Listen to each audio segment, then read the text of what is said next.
তারেক রহমান এবং বিএনপি সরকার, এনসিপি, জামাত সবাইকে বলে রাখছি, আপনারা তৈরি হন, আমাদের নেত্রী আসছেন। মাননীয় প্রধানমন্ত্রী শেখ হাসিনা তার জন্মের পর থেকেই দেখেছেন তার বাবা বঙ্গবন্ধু শেখ মুজিবুর রহমান এই দেশের মানুষের জন্য তার পুরোটা জীবন উৎসর্গ করেছেন, খেটে খাওয়া মানুষের স্বার্থে কথা বলেছেন। মাননীয় প্রধানমন্ত্রী শেখ হাসিনার রক্তের ভিতরে দেশের প্রতি ভালোবাসা ঢুকে আছে।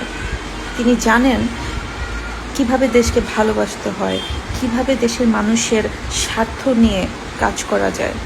তার মাথায় সবসময় একই জিনিস। আমি একটা ইন্টারভিউ দেখেছিলাম দীপুমণি এক ইন্টারভিউতে বলেছিলেন যে 1/11-এ যখন শেখ হাসিনা জেলে ছিলেন তখন দীপুমণিও অ্যারেস্ট হন এবং দীপুমণি জেলে যান।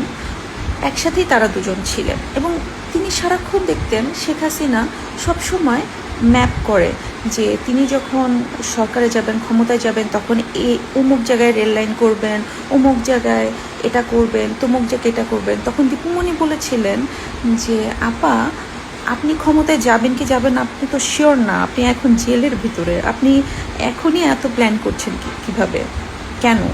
তখন শেখ হাসিনা বলেছিলেন যে আমি যদি এখন থেকে প্ল্যান না করি তাহলে আমি যখন ক্ষমতায় যাব তখন তো এগুলো নিয়ে ভাবতে ভাবতে সময় চলে যাবে।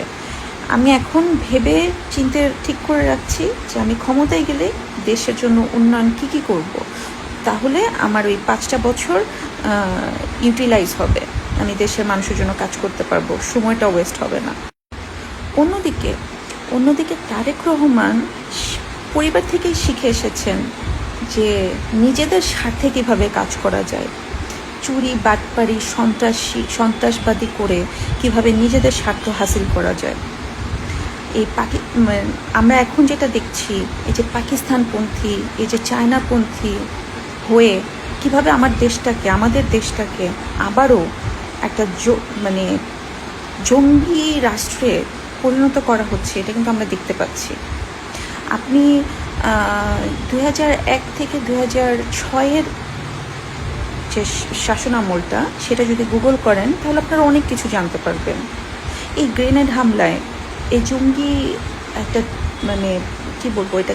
এই জঙ্গি হামলাটাতে যতজন অ্যারেস্ট হয়েছিল এবং এই সারা বাংলাদেশে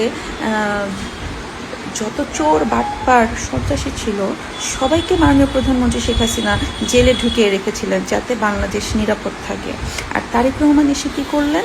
তারেক রহমান এসে এই সবাইকে জেল থেকে বের করে দিলেন, এই চোর, বাটপার, সন্ত্রাসী, জঙ্গি সবাইকে জেল থেকে বের করে দিলেন। এবং তারা বের হওয়ার পরে এই যে এখন আমাদের দেশের কী অবস্থা আপনারাই তো বুঝতে পারছেন, আপনারাই দেখতে পাচ্ছেন। মাননীয় প্রধানমন্ত্রী শেখ হাসিনাকে এই বাংলাদেশে আবারও দরকার। তিনি ডিসেম্বরে আসবেন এবং আমি বিশ্বাস করি তিনি আসলে তিনিই জানেন কিভাবে এই দেশটাকে আবার উদ্ধার করা যায়।